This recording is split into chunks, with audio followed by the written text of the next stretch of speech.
Jadi kalau orang yang musyrikin itu dia menuhankan berhala, patung, pohon atau apalah. Tapi kita sebagai orang yang sudah punya sudah Islam, sholat, saum, kita juga masih memungkinkan punya Tuhan yang lain. Syirik, ya syiriknya beda jenisnya, yang dengan syirik jali tapi syirik khafi, yaitu menggunakan agama, menggunakan ibadah, menggunakan hak-hak Allah untuk cari kedudukan di sisi makhluk. Ini harus kita evaluasi, hadirin. Kita belajar agama, itu ada dalilnya jelas ya. Yang belajar, yang berdakwah, yang belajar Quran dan membacanya, ada yang tidak selamat. Kenapa? Karena menuhankan tidak Tuhan berhala, tapi halus, yaitu menuhankan makhluk, pujian, penghargaan, penilaian. Jadi ya AA bersyukur ya dibimbing untuk bisa mengenali Tuhan-Tuhan yang ada. Padahal dakwah orang pada seneng dengar dakwah, tapi saya belum selamat dengan dakwah saya, karena boleh jadi saya menuhankan follower, menuhankan subscriber, menuhankan ya banyak yang kita menggunakan dakwah, sholat, aktivitas agama, membangun masjid, membangun pesantren, tapi tujuannya bukan untuk mendekat kepada Allah. Tujuannya untuk dikagumi orang, dipuji orang, diperlakukan spesial oleh orang. Lah ini kan sudah menjadi tujuan dari penyelewengan ini, karena harusnya semua ini dilakukan karena Allah. Ini termasuk syirik, hadirin. Munafik kita harus periksa nih. Jangan-jangan kita juga munafik. Munafik gimana? Kan munafik itu Abdullah bin Ubay, ya. Ada munafik yang dia tidak menerima Islam, tapi dia pura-pura Islam. Itu Abdullah bin Ubay dulu ya. Jangan salah ngasih nama ya. Nanti anak kalau dikasih nama ini nggak bagus. Keren awalnya, tapi contoh yang melakukan ini adalah keburukan. Tapi kita bisa munafik, bisa munafik, jelas bisa munafik. Karena bicara ditambah-tambah, dikemas-kemas, dibagus-bagus, ini sudah wilayah munafik juga. Jadi bukan munafik, jangan bandingkan dengan munafik Abdullah bin Ubay. Kita udah Islam, insya Allah kita juga bersyukur dengan keislaman kita.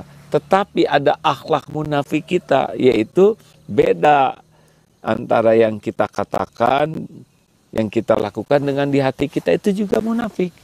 Jadi udah termasuk munafik nih kalau bicaranya dilebih-lebih, dibagus-bagus. Kita harus tahajud, kita harus padahal saya nggak melakukannya, atau saya melakukannya beda dengan yang nikmat sekali tahajud, padahal saya nggak nikmat. Kita harus mencintai Allah sepenuh hati, tapi dia tuh enggak. Tapi dalam penyampaiannya seakan-akan kita tuh udah menjadi pecinta Allah, ingin orang mengakui kita menjadi pecinta Allah, dan memang kita ngomong juga hanya untuk diakui orang. Aduh, ini sudah munafik. Terus janji tidak ditepati, itu juga kita sudah memasuki akhlak munafik. Kemudian amanah, ya diberi amanah, apakah amanah dalam bentuk usaha, amanah banyak amanah termasuk keluarga itu amanah ya, termasuk ilmu itu amanah. Kalau kita diberi amanah oleh Allah dan kita tidak menunaikannya, kita sudah memiliki akhlak munafik. Jadi kalau ada yang menyebut kamu munafik, jangan dulu tersinggung kita ini, karena sangat memungkinkan kita ini punya akhlak munafik. Di antaranya bicara bohong itu ya, nggak konsisten. Kemudian kalau kita janji nggak ditepati. Kemudian kalau kita diberi amanah, kita tidak menjalankan amanah itu udah munafik tuh. Misalkan ini seorang guru, bahkan guru agama, sudah punya jadwal ceramah atau jadwal mengajar, tapi dia tidak amanah, itu udah punya sifat munafik, walaupun ustadz, walaupun guru agama, walaupun ustazah. Nah, jadi kalau ada orang yang menyebut kita munafik, itu kita tidak perlu sakit hati dan kecewa, karena sangat memungkinkan kita juga punya sifat yang beda antara di depan, di belakang, mulut dengan hati, sikap dengan yang tersembunyi. Nah, ini perlu waktu kita untuk menafakuri ini, ya. Perlu ketenangan, perlu kesendirian. Munafik, ujub kah? Ujub, kita sering ujub, ya, merasa paling berjasa, paling sudah berbuat. Ini kalau tanpa perjuangan saya tidak akan ada, kalau tidak saya tidak pernah berhasil. Sayalah yang paling gigih berjuang. Padahal enggak ada, semua kan karunia Allah. Coba itu. Kalau kita nggak periksa, kita ujub aja. Merasa paling penting, merasa paling berjasa, merasa paling gigih dalam berjuang, merasa paling berkorban. Pada semuanya kan min fadli rabbik. Tanpa terasa kita dalam ngobrol ada ujubnya. Itu hanya ketemunya kalau kita banyak tafakur. Saya ini ujub enggak sih? Belum lagi sombong, ya. Saya ini manusia sombong tidak. Jadi kalau ada orang kamu sombong, jangan sakit hati, karena memang berpeluang kita sombong. Cirinya apa? Dua, batarul haq wa ghamtun nas. Kita nggak suka lihat orang lain nasihati kita, ngasih masukan, itu kan udah gejala sombong, ya. Jadi sombong tuh jangan membayangkan, wah, enggak. Dalam ketawaduan aja kita bisa sombong loh. Misal kita sederhana, ya, terus lihat orang yang punya kendaraan bagus, itu mah hasil korupsi, itu mah sombong. Lah, kita udah sombong dengan kesederhanaan. Karena bersahaja itu belum tentu juga ikhlas, ya. Ada yang bersahaja acting, ya. Alhamdulillah, hadirin. Ada yang bersahaja acting, nggak apa-apa. Ya, tenang, tidak ada asap kalau tidak ada api. Ya. Ada yang sengaja disederhanakan, dia tampil sederhana, kendaraan sederhana, pakaian sederhana, tapi ya tujuannya bukan ingin ringan hisab, bukan ingin disukai Allah. Dia sederhana karena ingin dikagumi orang. Dengan kesederhanaan, wah ini sederhana nih, oh ini zuhud, dan dia menikmati. Nah, ini juga udah bohong-bohongan nih, tipeng-tipengan. Dan lebih parah lagi, udah gitu dia menghina. Alah, ustadz itu masuk ngaco tuh, pecinta dunia. Udah dia bersahaja acting, zuhudnya zuhud palsu, udah gitu menghina orang lain. Dan dengki lagi, lihat lebih zuhud, wah itu lebih zuhud. Dia juga tidak suka. Jadi ini betul-betul kita memerlukan waktu yang cukup untuk memeriksa hati kita. Mendengar ngobrol dengan seorang dokter yang memeriksa lewat darah, ya pakai mikroskop diteliti sampai dan sesudah itu ngobrol 1 jam, beliau meluangkan 2 jam, lalu sesudah itu beliau pulang, beliau teliti lagi sampai baru memberikan hasil penelitiannya 3 hari 4 hari sesudah pertemuan.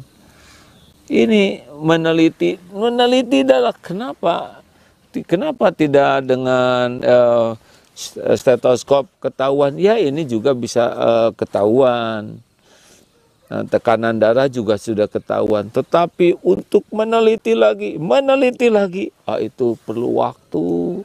Tidak bisa sambil sibuk, tidak bisa, ya. Memeriksa detak jantung aja tidak sambil lari-lari. Periksa sebentar, nggak bisa, harus dengar, lihat, ya. Pakai perhatian, didetak, apalagi mau meneliti yang lebih dalam.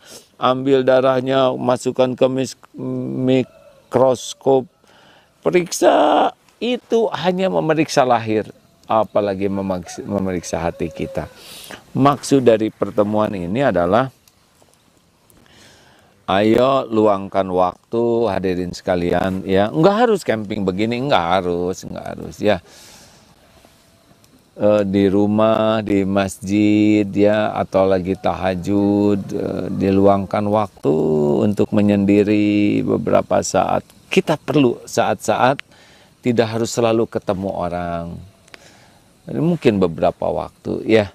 Karena kalau terlalu padat kesibukan, ketemu terus orang, ngerjain ini, ya kita nggak tahu nanti apa yang harus kita perbaiki.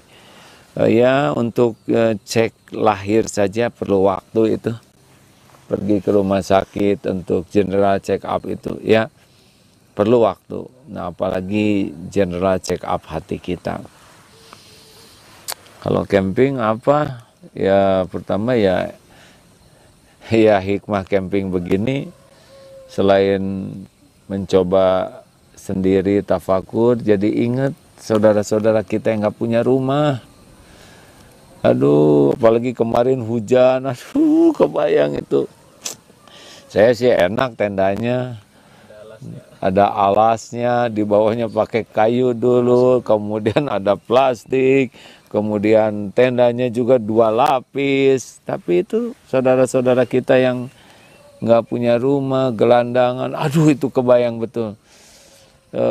Sambil dan dingin, terus kan kedinginan, ya Allah gimana orang-orang yang tidak punya kaos kaki, yang tidak punya selimut, itu kebayang tuh, serius tuh, aduh ya Allah.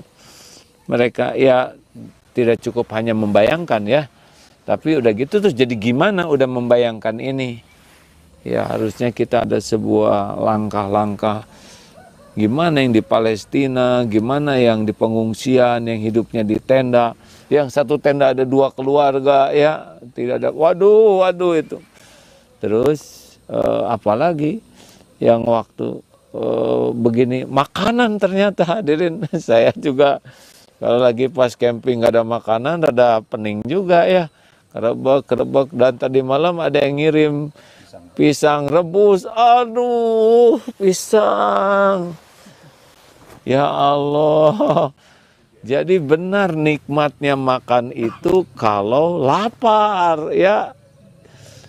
Saya ketemu pisang rebus semalam tuh ini bahagia, padahal cuma 3 atau 4 ya.